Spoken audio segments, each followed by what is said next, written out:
7 তারিখ অবধি আমাদের এখানে এক্সিবিশন চলবে। প্রকৃতি বা নেচার যেটাই বলে থাকি আমরা, ইংলিশে নেচার বলবো, বাংলায় প্রকৃতি বলে থাকি।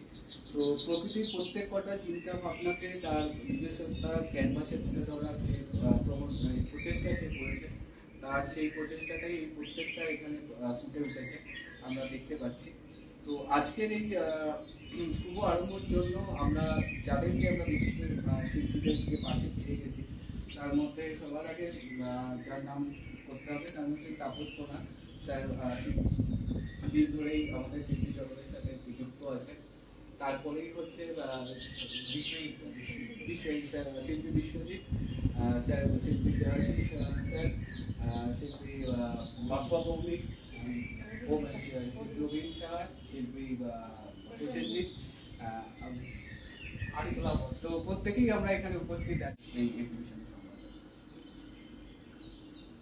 আমার মানে পিঙ্কি আমাকে এই এক্সিবিশন নিতে আসার একজন নতুন শিল্পীর সঙ্গে আলাপ হওয়ার একটা সুযোগের দরকার। সেই সুযোগে এরকম হয় যে যেখানে তার শুভারম্ভ হচ্ছে একটা প্রদর্শনী, একক প্রদর্শনী, এবং এমন একটা গ্যালারিতে যে গ্যালারিটা শহরের আর একটা প্রান্তে। আমি প্রথমত অ্যাপ্রিসিয়েট করবো এই কারণে যে আমাদের সমস্ত সংস্কৃতির কেন্দ্র দাঁড়িয়ে থাকে কেন্দ্রের, এই যে বিকেন্দ্রীকরণ গ্যালারি, এটা খুব সুন্দর অ্যাপ্রোচ বলে আমার মনে হয়। এবং আরো যেটা শুনলাম যে এখানে আরেকটি তিনি বললেন তারাও একটা গ্যালারি করছেন। এটাতে করে কি হচ্ছে যে স্থানীয় লোকেদের মধ্যে একটা কৌতূহল এবং তাদের একটা প্রিভিলেজ, যারা গিয়ে অনেক সময় দূর গ্যালারিতে গিয়ে দেখা হয় না, তাদের জন্য এটা খুবই চমৎকার। পিঙ্কির কাজ আমি খুব ভিভিডলি দেখলাম, তোর সঙ্গে ব্যক্তিগতভাবে আমি বলবো। তবে যেটা দেখলাম সেটার মধ্যে সব থেকে ইম্পর্টেন্ট এলিমেন্ট হচ্ছে ওর সেন্স অফ গ্রাফিক। এটা খুবই ইম্পর্টেন্ট একটা গ্রাফিকই নয়, গ্রাফিক্সের বোধটা খুব ভালো আছে। গ্রাফিক্সে ভালো করতে পারে যে যখন বস্তু জগৎটাকে খুব ভালো করে চেনে, তার যে কি বলবো সংক্ষিপ্ত উপস্থাপনার মধ্যে সামগ্রিককে প্রকাশ করা, সেটা খুব ইম্পর্টেন্ট। এবং ওকে আমি পরে বলবো যে দু একজন আর্টিস্টের কাজ দেখতে, একজন এস্কিমো আর্টিস্ট, এক ভদ্রমহিলা at the age of 90 or something like that, তার কিছু কাজ দেখেছিলাম, প্রেমসি দেখেছিলাম। তার নাম হচ্ছে কেনেজ ওয়াকার। অসাধারণ এই জাতীয় যে কাজ, সেটা দেখলেও অনেকটা বেশি ইন্সপায়ার্ড এবং অনেকটা কুল, এটা একটা। আর ওর কাজের মধ্যে খুব একটা অনেস্ট আছে, ইনকোয়ারি আছে, যেটা আমি অনেক সময় ওয়ার্লি বা অনেক কাজের সঙ্গে একটা মিল দেখলাম। এবং যেহেতু ও সেন্স একটা ডিফারেন্ট মানসিকতা থেকে কাজ করে, এবং কোনোটাই প্রায় একটা ব্যতি রেখে আর কি, একটা বা দু একটা হবে আর কি, যে স্কোয়ার বা রেক্ট্যাঙ্গুলার ক্যানভাসে কাজ করেনি, সব জায়গাতেই অ্যাসিমেট্রিক একটা অ্যাটিটিউড কাজ করছে। এটা দিয়েও একটা মানসিক অবস্থাকে বোঝা যায়। এটা খুব ইন্টারেস্টিং। আর আমি ওর সামগ্রিক সাফল্য শিল্পী জীবনে বোধহয় এখন একটু, যেটা বলছিলেন যে একটু বেশি সুযোগ পাচ্ছে এখন অনেকেই। আমার সাথে কয়েকদিন আগে ইউএসের এক ভদ্রমহিলা, বাপ্পা তো তুমি জানো, তো তিনিও তার ছেলে মেয়ে সব দাঁড়িয়ে গেছে, এবার now she wants to do something space with. তো খুব ভালো, তুমি এগিয়ে চলো এবং তোমার সঙ্গে পরিচয় আমার, ও আমাদের একটা ওয়ার্কশপে গেছিল, সেখানেও কাজ দেখি।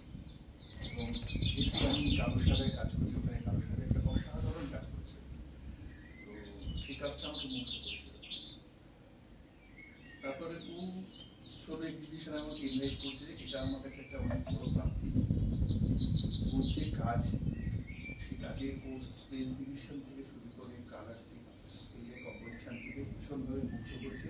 একটা স্বতন্ত্র ধারা কাজটা, ওর একটা স্বতন্ত্র ধারা কাজ করছে। আমার মনে হয় যে এইভাবে ও চলতে থাকবে, যেটা একটা সুদিং, খুব একটা গ্ল্যান্স দেখলে ছবি দেখলে যে ছবিটা দেখে মুগ্ধ করে, গ্যালারিতে ঢুকে আমাকে সেটা বলছে। তোমার প্রথম প্রদর্শনী হিসেবে এটা তোমারও যেমন অনেক প্রাপ্তি, এটাও আমাদের কিছু অনেক বড়। তুমি এগিয়ে চলো, জার্নি আরো বিন্দু থেকে বৃত্তের দিকে এগোক, এটাই আমাদের কামনা। ভালো থেকো, ভালো থেকো। আর কি বলবো, এখন আমি তাপসদা তো বলেছেন আর কি। আমার সত্যি যখন আমাকে বাপ্পা বললো যে এরকম একটা এক্সিবিশন হবে, ও পিঙ্কি এরকম আমি সাধারণত আজকাল অনেক শো হয়, প্রচুর গ্যালারি হয়েছে এবং প্রচুর শো হয়, ঠিক আছে। তারপরে ও যখন বললো যে না রবীন্দ্র ভারতী থেকে ও বেশ কিছু বছর আগে ও ক্লাস করে মানে পাস আউট, তখন আমার মনে হলো যে না তাহলে নিশ্চয়ই কিছু একটা ভালো হবে আর কি। তো তারপরে ও 2-3 বার আমাকে ফোন করেছে, জানালাম ঠিক আছে নিশ্চয়ই আমি যাবো আর কি, দেখতে যাবো। সত্যি খুব এসে আমি তাড়াতাড়ি এসেছি, এসে দেখছি টাউন খুব সুন্দর, যেগুলো বলার ওকে আমি আগেই বলেছি আর কি। খুব সুন্দর লেগেছে, ওর এক্সিবিশন খুব ভালো হয়েছে, একটা প্রফেশনাল অ্যাটিটিউড আছে, মানে এই যে ও 2002 সালে ও পাস করে বেরিয়েছে, তারপরে দীর্ঘদিন মানে একটা অনুপস্থিত ছিল, মানে একটা কাজের হয়তো সেই রকম ভাবে ফোর্স ছিল না, সংসার করেছে বা কিছু হয়েছে, তারপরে আবার এই যে একটা ষোলো শো দিয়ে কাজটা শুরু করা এবং কাজের মধ্যে যে সিনসিয়ারিটি, মানে আমি যে কাজটা করছি সেটাকে একটা ডেফিনিট দিকে নিয়ে যাবো, আজ আমি এইটাই করবো আর কি।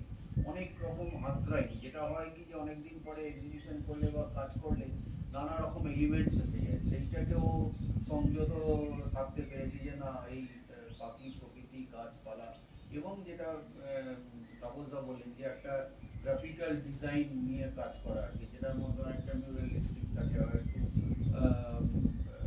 কোলাজ টাইপের থাকে, এই জিনিসগুলো রয়েছে আর কি, যেটা সত্যি খুব ভালো লেগেছে আর কি।